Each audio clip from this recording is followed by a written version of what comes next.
Hello viewers, welcome to my channel. ఇవాళ అయితే స్పెషల్గా మా చిట్టి తల్లి కోసం నేను మా అక్కయ్య వాళ్ళ ఇంటికి వెళ్ళాను. ఎందుకంటే తనకి ఇవాళ చెవులు కుట్టిస్తున్నాము. చూడండి, రాగి తీగలు రెడీ చేస్తున్నారు, తీసుకొచ్చేసాము. ఇప్పుడు చూడండి, తీగలతోటి కూర్చోగానే ఏడుస్తుంది. యాక్చువల్లీ పిల్లలకి 5 months లోపే చెవులు కుట్టేసి చాలా బెటర్ ఫ్రెండ్స్. ఎందుకంటే తొందరగా తగ్గిపోతుంది. ఎందుకంటే అప్పుడు తల్లిపాలు మాత్రమే తాగుతారు కాబట్టి తొందరగా తగ్గిపోయే ఛాన్సెస్ ఉంటాయి. ఎలా ఏడుస్తుందో చూడండి అమ్మ. చంద్రజ,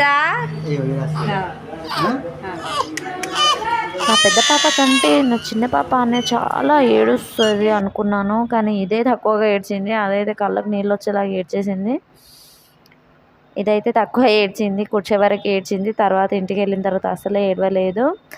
అండ్ ఇక్కడైతే పసుపు నూనె పైన పెట్టేస్తున్నారు. అది పాతకాలం పద్ధతి ఫ్రెండ్స్. Thank you for